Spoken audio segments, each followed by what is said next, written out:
Dear student, जैसा कि पहले लेक्चर में आपने पढ़ा कि जब अर्थव्यवस्था की सामूहिक मांग और सामूहिक पूर्ति आपस में बराबर नहीं होते हैं तो उससे अर्थव्यवस्था में समस्याएं उत्पन्न होती हैं। पहली समस्या आपने पढ़ लिया है न्यून मांग, एक ऐसी स्थिति जब सामूहिक मांग सामूहिक पूर्ति के तुलना में कम होती है। मतलब जितना अर्थव्यवस्था में पूर्ति हो रही है उस पूर्ति की तुलना में मांग कम रह जाए तो इससे अर्थव्यवस्था में बेरोजगारी की स्थिति उत्पन्न होती है, उत्पादन कम हो जाता है, वस्तुओं की कीमतों में कमी आने लगती है, नतीजा मंदी की स्थिति उत्पन्न हो जाती है। इसको अविस्फीतिक अंतराल के नाम से जानते हैं। वहीं पर इसकी दूसरी स्थिति भी है, एक ऐसी स्थिति जहां पर सामूहिक मांग आवश्यकता के अनुसार जितना आवश्यकता है सामूहिक पूर्ति की तुलना में अधिक हो जाती है। मतलब मांग यहाँ पर बढ़ जाती है। क्यों? लोगों के पास पैसा बहुत ज़्यादा है, लोगों की आय बहुत ज़्यादा हो गई है, सिचुएशन ऐसा हो गया है कि लोग जो है धड़धड़ा के मांग कर रहे हैं। तो मतलब अर्थव्यवस्था में जितनी पूर्ति है, जितनी लोग हो रहे हैं, अवेलेबल है हमारे पास, उससे कंपैरिजन में जो मांग है सामूहिक वो ज़्यादा है। मतलब एक ऐसा सिचुएशन जहाँ पर ADAS के कंपैरिजन में ज़्यादा होता है, जिसको हम अधिक मांग या स्फीतिक अंतराल के नाम से जानते हैं। वैसे इसके कई सारे नाम हैं। अधिक मांग के नाम से जाना जा सकता है इसको अतिरेक नाम से जानते हैं, या फिर इसको अत्यधिक मांग के नाम से भी जाना जाता है। नॉर्मली इंग्लिश में बोलते हैं एक्सेस डिमांड। और इसी चीज़ को स्फीतिक अंतराल भी कहते हैं, जिसको बोलते हैं इन्फ्लेशनरी गैप। आज की इस पूरी वीडियो में मैं आपको यही बताने वाला हूँ कि अधिक मांग क्या है, अतिरेक मांग किसे कहते हैं, कौन सी स्थिति होती है। देखिए, अर्थव्यवस्था की बेसिक नीड होती है कि अर्थव्यवस्था हमेशा क्या रहे, समान स्थिति, संतुलन स्थिति को बनाए रखे। लेकिन ये पॉसिबल नहीं है, ये पॉसिबल नहीं है कि अर्थव्यवस्था हमेशा संतुलित ही हो। जब असंतुलन की स्थिति उत्पन्न हो जाती है तो एक ऐसी स्थिति होती है कि जितनी संतुलन के लिए, रोजगार के लिए जितनी मांग होनी चाहिए तो सामूहिक मांग सामूहिक पूर्ति की तुलना में कम ज़्यादा होती है। मतलब यहाँ पर जहाँ पर संतुलन का स्तर होना चाहिए, जहाँ पर संतुलन का स्तर होना चाहिए, वहाँ ना होके मांग उसकी तुलना में ज़्यादा हो जाती है। तो जब मांग ज़्यादा होती है तो उस स्थिति में आवश्यकता से ज़्यादा मांग को ही हम क्या बोलते हैं, अतिरेक या अधिक मांग कहते हैं। अन्य शब्दों में अतिरेक मांग तक उत्पन्न होती है जब सामूहिक मांग पूर्ण रोजगार के स्तर पर सामूहिक पूर्ति से ज़्यादा हो। मतलब एक ऐसी स्थिति जहां मांग जितनी होनी चाहिए सामूहिक पूर्ति की तुलना में उससे ज़्यादा होती है। एक एग्जाम्पल के साथ समझते हैं। एग्जाम्पल लेते हैं, जैसे मजदूरी है 500 रुपये। इस पे सेम एग्जाम्पल दिया था मैंने लास्ट में भी। और इस मजदूरी स्तर पर जो पूर्ति है, कौन सी पूर्ति, सामूहिक पूर्ति, यानी कि AS, वो 100 मज़दूरों के हैं। 100 मज़दूर काम करने के लिए खड़े हैं। अचानक ये हुआ है कि काम कराने के लिए लोग आवश्यकता है, घर ज़्यादा, मतलब मज़दूरों की ज़रूरत ज़्यादा पड़ी तो 120 मज़दूरों की मांग हो गई, यानी कि एग्रीगेट डिमांड। मज़दूर अवेलेबल है 100, डिमांड 120 मज़दूरों की है। तो यहाँ पर कितने मज़दूरों की डिमांड ज़्यादा है, 20 मज़दूरों की डिमांड अधिक है। इसी को बोलते हैं अधिक मांग। अब ये 20 मज़दूरों की डिमांड ज़्यादा है, इनको तो मज़दूर चाहिए, मज़दूर मार्केट में अवेलेबल है 100। और मज़दूर एक ऐसी चीज़ है, मैंने बताया, पूर्ति अल्प अवधि में नहीं बढ़ सकती। अब नए मज़दूर थोड़ी ना पैदा कर दोगे रातों रात, उसी टाइम पॉसिबल नहीं है। समय कम है, पूर्ति बढ़ नहीं सकती, लेकिन मांग ज़्यादा है। तो ऐसे में अब मज़दूरों के मन में आ जाएगा, यार ये लेके आएगा, ये बंदे कहेंगे भाई मुझे तो मज़दूर चाहिए, 500 की जगह मैं 510 देने के लिए तैयार हूँ। अगला बंदा कहेगा नहीं मैं 520 रुपये का देने, तो अगला बंदा कहेगा नहीं मैं 540 देने के लिए तैयार। इस प्रकार से मज़दूरों की पूर्ति तो नहीं बढ़ती है, लेकिन मज़दूरी की मांग बढ़ने से जो मज़दूरी दर है उस मज़दूरी दर में वृद्धि होने लगती है, मज़दूरी बढ़ने लगती है।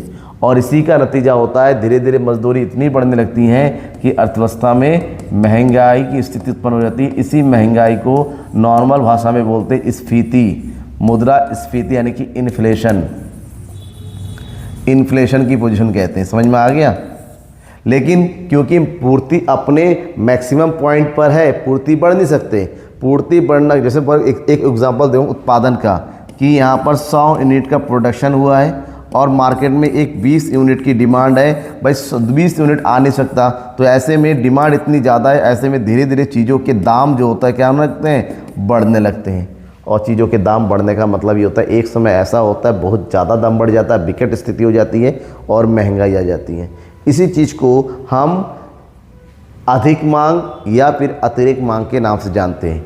तो अतिरिक्त मांग वह दशा होती है जिसमें सामूहिक मांग अर्थव्यवस्था की पूर्ण रोजगार के लिए आवश्यक सामूहिक पूर्ति से ज़्यादा होती है। मतलब आवश्यकता संतुलन बनाए रखने के लिए AD = AC होने के लिए AD जितना होना चाहिए उसके कंपेरिजन में AD क्या हो जाता है, ज़्यादा हो जाता है। AD मतलब सामूहिक मांग ज़्यादा हो जाती है और इसी का नतीजा होता है कि यहाँ पर अर्थव्यवस्था में अतिरिक्त मांग की स्थिति उत्पन्न हो जाती है। अतिरिक्त मांग की इसी स्थिति में सामूहिक मांग बहुत ज़्यादा होती है और सामूहिक मांग बहुत ज़्यादा क्योंकि हमें पता है कि साधनों की पहले से ही पूर्ण रोजगार मिल चुका है। हमारी जो पूर्ति है, पूर्ति 100% पोजीशन पे है। इसका मतलब ये हुआ कि हम अपनी पूर्ति को बढ़ा नहीं सकते, सप्लाई बढ़ नहीं सकती। जब वस्तुओं की पूर्ति नहीं बढ़ सकती, जैसे मैं एग्जांपल दिया था, मजदूरों की पूर्ति नहीं बढ़ सकती, वस्तुओं की पूर्ति नहीं बढ़ सकती, नतीजा ये होता है कि पूर्ति ना बढ़ने से मांग ज़्यादा हो जाती है, वस्तु की कीमतें धीरे धीरे बढ़ने लगती हैं और वस्तु की कीमतों में बढ़ने से नतीजा उत्पन्न होता है स्फीतिक अंतराल का। कौन से अंतराल का? स्फीतिक, इन्फ्लेशनरी गैप बोलते हैं।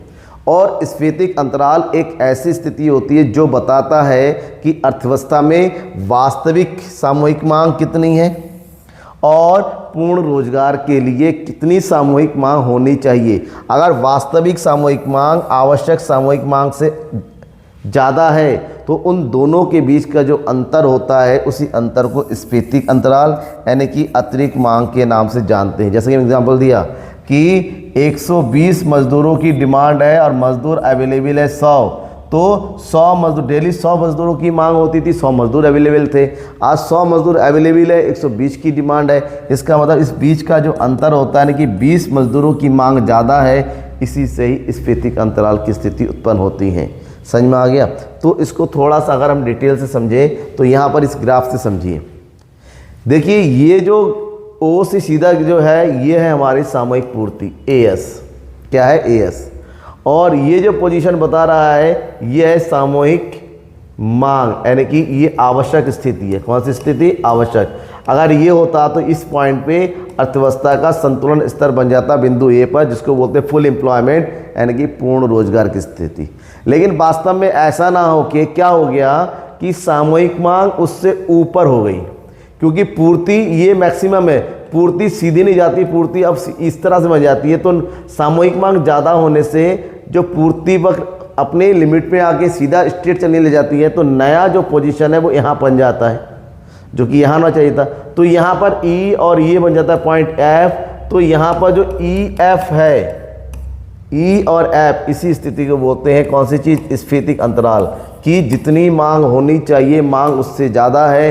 तो देखिए नतीजा क्या हुआ? नतीजा हुआ कि पहले मजदूरी दर यहाँ था, अब मजदूरी दर कहाँ हो रहा है? यहाँ पर। चीज़ों के जो दाम है धीरे धीरे बढ़ने लगते हैं, इंक्रीज़ होने लगता है। और पोजीशन क्योंकि फुल एम्प्लॉयमेंट ऑलरेडी मिल चुका है तो पूर्ति बढ़ेगी नहीं, उत्पादन बढ़ेगा नहीं, बस एक ही चीज़ बढ़ सकता है, चीज़ों के दाम। क्योंकि देखिए यहाँ पर कोई चेंज नहीं हो रहा है इससे, क्योंकि पूर्ति अपनी जगह पर है, केवल मांग में वृद्धि है। तो अर्थव्यवस्था में नतीजा ये है कि वस्तुएं महंगी हो जाती हैं, सामान महंगा मिलता है। वस्तुएं जैसे फॉर एग्जांपल प्याज का रेट है, प्याज का सीजन जाता है, प्याज मिलता है 20 रुपये किलो। ऑफ सीजन में क्योंकि डिमांड उतनी होती है, प्याज खाना कोई बंद नहीं करता ऑफ सीजन में, तो ऐसे में प्याज का रेट आज के टाइम में 50 रुपये किलो है। क्यों? क्योंकि पूर्ति कम होने से मांग ज़्यादा हो गई है और मांग के ज़्यादा होने से प्याज का रेट बढ़ गया है। और ऐसा ही चलता है। एक बार तो प्याज का रेट 250 रुपये किलो ये सब चला गया था। क्यों? क्योंकि प्याज की सप्लाई कम थी, मांग ज़्यादा थी। मांग जब भी ज़्यादा होता है तो चीज़ों के दाम बढ़ते हैं और वही महंगाई होती है, वही स्फीतिक अंतराल होता है बेटा। ठीक है, अब इसकी प्रमुख विशेषताएं पढ़ लेते हैं। क्या विशेषताएं हैं? जब वर्तमान सामूहिक मांग पूर्ण रोजगार की सामूहिक पूर्ति से अधिक हो जाती है तो इसी को ही अतिरिक्त मांग, मतलब जब पूर्ति की तुलना में मांग ज़्यादा हो तो उसी को बोलते हैं अतिरिक्त मांग। ऐसी स्थिति में सामूहिक मांग पर्याप्त मांग से अधिक होती है, जितनी होनी चाहिए उससे वास्तविक मांग ज़्यादा होती है। फलतः मांग में रोजगार और उत्पादन के स्तर पर कोई प्रतिक्रिया नहीं होती है। मतलब अतिरिक्त मांग की स्थिति में रोजगार और उत्पादन पर कोई प्रभाव पड़ता नहीं है, क्योंकि ये दोनों ही अपने 100% और मैक्सिमम लिमिट पर पहुंच चुका होता है। सामूहिक मांग सामूहिक पूर्ति से जितनी अधिक होती है उसी अंतर को स्फीतिक अंतराल के नाम से जाना जाता है। मतलब सामूहिक मांग सामूहिक पूर्ति से ज़्यादा, जितनी ज़्यादा है उसके बीच का जो गैप होता है ना, उन दोनों का डिफरेंस, उसी को स्फीतिक अंतराल कहते हैं।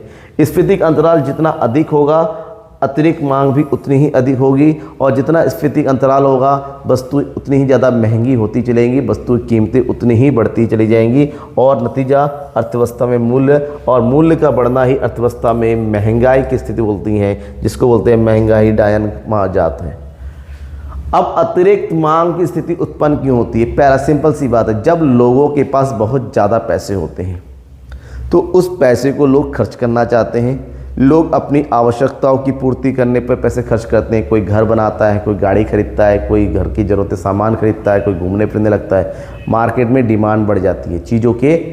अचानक मांग बढ़ने से जो सप्लाई होती है वो बढ़ ही नहीं सकता, अचानक सप्लाई धीरे धीरे बढ़ती है। तो ऐसे में अचानक मांग बढ़ने से सप्लाई उसको पूरा नहीं कर पाती है और चीज़ें धीरे धीरे महंगी होने लग जाती हैं। तो इसके नॉर्मली अतिरिक्त मांग उत्पन्न होने के कुछ कारण हैं। नंबर 1, सरकार के द्वारा किए जाने वाले सार्वजनिक व्यय में वृद्धि। सरकार अपने व्ययों में वृद्धि कर देती है। मतलब सरकार के द्वारा उत्पादक कार्य, सरकार के द्वारा कंस्ट्रक्शन कार्य, सरकार के द्वारा बेरोजगारी भत्ता वगैरह ये सब दिया जाने लगता है, जिससे लोगों की वास्तविक आय में वृद्धि हो जाती है। और लोगों की आय में वृद्धि होने का सीधा मतलब है कि वो मांग करेंगे, अपनी ज़रूरतों पर खर्च करेंगे। करों में कमी, टैक्स जब कम हो जाता है लोगों के पास खर्च करने के लिए अब ज़्यादा पैसे बचते हैं, तो टैक्स का कम होना भी अर्थव्यवस्था में मांग को बढ़ाता है। हीनार्थ प्रबंधन के फलस्वरूप मुद्रा आपूर्ति में वृद्धि। सरकार अपने फालतू के खर्चे कम कर देती हैं। फालतू के खर्चे कम होने से जो पैसा बचता है वो अर्थव्यवस्था में उसका फ्लो होता है, और अर्थव्यवस्था में जब मुद्रा की पूर्ति बढ़ती है तो लोगों की मांग बढ़ जाती है। साख विस्तार में से मांग वृद्धि। साख विस्तार का मतलब होता है कि व्यापारिक बैंकों के द्वारा सस्ता लोन प्रोवाइड किया जाना। जब मार्केट में लोन सस्ता हो जाता है तो लोग भरभरा के लोन लेते हैं, और ज़्यादा लोन होने से लोगों की आवश्यकता पर वो खर्च करने लगते हैं, और यहाँ पर भी मांग बढ़ जाती है। विनियोग मांग में वृद्धि होना, उपभोग प्रवृत्ति में वृद्धि होना। लोग अब खर्च ज़्यादा करते हैं, लोगों के अंदर खर्च करने की भावना। जैसे आज के टाइम में महंगाई क्यों है? क्योंकि आज के टाइम में जो युवा है, यूथ है, वो बिना सोचे समझे दिखावे पर लोगों की देखा देखी है। भले ही उनकी औकात ना हो, आज के युवा अपने औकात से बाहर भी खर्च करने लग गए हैं। और औकात से बाहर खर्च करने का मतलब ये होता है कि अर्थव्यवस्था में मांग को बढ़ा रहे हैं, जिससे अब स्फीतिक अंतराल की स्थिति उत्पन्न होती है। आप खुद देखिए ना, आज के युवा क्या करते हैं, बर्थडे मनाते हैं तो कहीं पब में जाना होता है, रेस्टोरेंट में जाना होता है, या कार के बोनट में केक काटते हैं, 10 लोगों को खिलाते पिलाते। भले ही बाप जो है मजदूरी करता हुआ पैसा जुगाड़ कर रहा है, वो बेटा जो है बर्थडे मनाता फिरता है। तो ये जो पोजीशन है लोगों की मांग को बढ़ाती है। फालतू के खर्चे का बढ़ना ही अर्थव्यवस्था की मांग को बढ़ाना होता है। निर्यात के लिए वस्तुओं की मांग में वृद्धि। निर्यात जब बढ़ जाता है तब भी यहाँ पर स्फीतिक अंतराल शुरू हो जाती है। तो ये तमाम रीज़न है जिससे अर्थव्यवस्था में वस्तुओं की मांग बढ़ती है। अतिरिक्त मांग के प्रभाव। जब मांग ज़्यादा हो जाती है, जितनी होनी चाहिए उससे ज़्यादा, तो अर्थव्यवस्था क्या प्रभाव पड़ता है? पहले ही बता दिया कि अर्थव्यवस्था पर 3 प्रकार के प्रभावों की वर्णन करते हैं। उत्पादन पर क्या प्रभाव पड़ता है, रोजगार पर क्या पड़ता है, या वस्तुओं की कीमतों पर। क्योंकि ये जो स्थिति है, जितनी आवश्यक होनी चाहिए उससे ज़्यादा मांग होती है, मतलब पूर्ति अपने मैक्सिमम पॉइंट पर पहुंच चुकी है, पूर्ति में वृद्धि नहीं हो सकती। तो जब पूर्ति में वृद्धि नहीं होगी तो अतिरिक्त मांग का रोजगार पर कोई प्रभाव नहीं पड़ता, यहाँ पर उत्पादन पर भी कोई प्रभाव नहीं पड़ता, क्योंकि रोजगार और उत्पादन दोनों ही अपने मैक्सिमम सीमा तक पहुंच चुका होता है।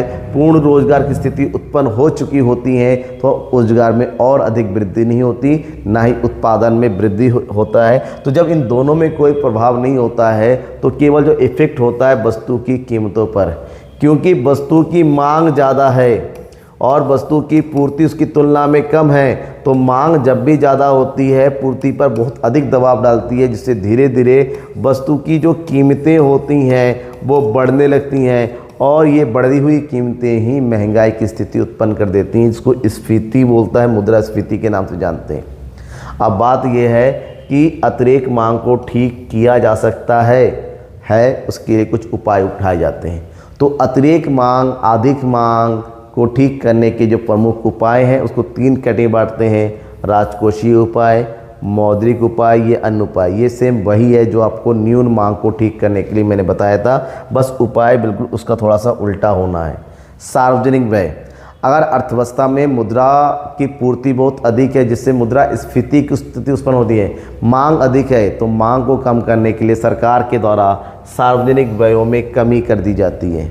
सरकार के द्वारा फालतू के खर्चे कम कर दिए जाते हैं। सरकार के व्यय, चाहे उत्पादन व्यय हो चाहे डेवलपमेंट व्यय हो, कम कर दिया जाता है ताकि लोगों की मांग कम हो। करारोपण, टैक्सेशन, क्योंकि लोगों की मांग बहुत ज़्यादा है, लोगों का पैसे बहुत ज़्यादा है, तो इस स्थिति को कम करने के लिए लोगों की परचेजिंग पावर, क्रय शक्ति को कम करना पड़ेगा। इसके लिए सरकार के द्वारा करों में वृद्धि कर दी जाती है, टैक्स बढ़ जाता है, जिससे लोग अपनी आय का बड़ा हिस्सा सरकार को देती है और लोगों के पास पैसे कम बचते हैं। सार्वजनिक ऋण में कमी के सरकार के द्वारा क्योंकि लोग बहुत अधिक मांग करने लगे हैं, अर्थव्यवस्था में बहुत अधिक समस्या उत्पन्न हो जाती हैं, तो सरकार को अधिक से अधिक मात्रा में लोगों से वो दिए हुए ऋण वसूल किए जाते हैं और सरकार के द्वारा लिए जाने वाले ऋणों में कमी कर दी जाती है, क्योंकि अब बहुत ज़्यादा पैसा अर्थव्यवस्था में डालना नहीं है तो ऋणों में कमी कर दी जाती है। सरकार के द्वारा बचत का बजट बना दिया जाता है, मतलब सरकार के द्वारा जो घाटा होता है घाटे को कम से कम रखने की कोशिश की जाती है, जबकि मुद्रा का प्रभाव अर्थव्यवस्था में कम हो। ये तो था सरकार के द्वारा किए जाने वाले उपाय। अब जब आरबीआई की बात करते हैं, केंद्रीय बैंक की बात करते हैं, केंद्रीय बैंक जो उपाय करती हैं उसको बोलते हैं मौद्रिक उपाय। मौद्रिक उपाय की 2 श्रेणियाँ होती हैं, मात्रात्मक और गुणात्मक। जब मात्रात्मक की बात करते हैं सबसे पहला पॉइंट है बैंक दर। केंद्रीय बैंक के द्वारा अर्थव्यवस्था में अधिक मांग यानी कि स्फीतिक अंतराल को कम करने के लिए बैंक दर को बढ़ा दिया जाता है। बैंक दर के बढ़ने से ब्याज दर में वृद्धि हो जाती है और ब्याज दर में वृद्धि होने से जाहिर सी बात है लोन महंगा हो जाता है और पब्लिक महंगा लोन कम लेती है। अर्थव्यवस्था में मुद्रा की पूर्ति का फ्लो जो होता है वो धीरे धीरे कम होने लगता है। खुले बाजार की क्रियाएं, खुली बाजार की क्रियाओं के अंतर्गत अगर अर्थव्यवस्था में मुद्रा ज़्यादा है तो खुली बाजार की क्रियाओं में मुद्रा का क्या किया जाता है, बेचा जाता है, यानी कि विक्रय किया जाता है ताकि लोगों के पास प्रतिभूति जाए और लोगों का पैसा जो है कहाँ आ जाए, आरबीआई के पास आ जाए। नगद कोष अनुपात, नगद सीआरआर को बढ़ा दिया जाता है। नगद कोष अनुपात को बढ़ाने से व्यापारिक बैंक के पास जो जमा राशि होता है उसका अधिक भाग आरबीआई के पास जमा हो जाता है, जिससे उनके पास लोन देने के लिए अमाउंट कम बचता है और अर्थव्यवस्था में मुद्रा की पूर्ति कम हो जाती है। सेम एसएलआर होता है। अर्थव्यवस्था में मुद्रास्फीति यानी कि अधिक मांग की स्थिति को कम करने के लिए यहाँ पर भी एसएलआर को बढ़ा दिया जाता है ताकि व्यापारिक बैंक का एक बड़ा पैसा एक जगह डिपॉजिट हो जाए। इसके अलावा एक और होता है रेपो रेट और दूसरा होता है रिवर्स रेपो रेट। सरकार के केंद्रीय बैंक के द्वारा इन दोनों को ही बढ़ा दिया जाता है ताकि अर्थव्यवस्था में मुद्रास्फीति यानी कि अधिक मांग की स्थिति को कंट्रोल किया जा सके। इसके अलावा गुणात्मक उपाय में ऋणों की सीमांत मार्जिन को बढ़ा दिया जाता है ताकि जब लोगों के द्वारा लोन लिया जाए तो उनके द्वारा जो जमा किया गया जो कोलेटरल होता है, जो सिक्योरिटी होती है यानी कि जो जमानत होती है, जमानत के मुकाबले जो ऋण होता है वो कम मिलता है। जमानत और ऋणों के बीच का जो अंतर होता है उसी को बोलते हैं मार्जिन, और ये अंतर जितना ज़्यादा होगा मुद्रा की पूर्ति उतनी कम होगी। केंद्रीय बैंक के द्वारा बैंकों के पास साख की राशनिंग बढ़ा दी जाती है, यानी कि सरकार के केंद्रीय बैंक के द्वारा जो लिमिट होती है लिमिट को कम कर दिया जाता है ताकि मुद्रा की पूर्ति कम किया सके। इसके अलावा आयात बढ़ाया जाता है, निर्यात को कम करने का प्रयास किया जाता है। मजदूरी नीति के अंतर्गत मजदूरियों की मात्रा को कम किया जाने की कोशिश की जाती है। उत्पादन में वृद्धि करने की कोशिश की जाती है ताकि पूर्ति बढ़े और बढ़ी हुई मांग को हम पूरा कर सकें। ये सब स्थिति होती है ताकि अधिक मांग की स्थिति को कंट्रोल किया जा सके। सारे पॉइंट मैंने आपको बता दिए हैं इससे रिलेटेड। अब इससे रिलेटेड कुछ न्यूमेरिकल्स पोर्शन होते हैं, उसको मैं नेक्स्ट क्लास में बताऊंगा। तो कैसा लगा, कोई डाउट है कि नहीं, नोट्स पूरा है कि नहीं है, कोई भी शंका, डाउट, कोई भी क्वेश्चन अगर आपके मन में है तो डायरेक्ट कमेंट बॉक्स में आइए और पूछिए। तब तक के लिए थैंक यू एंड बाय।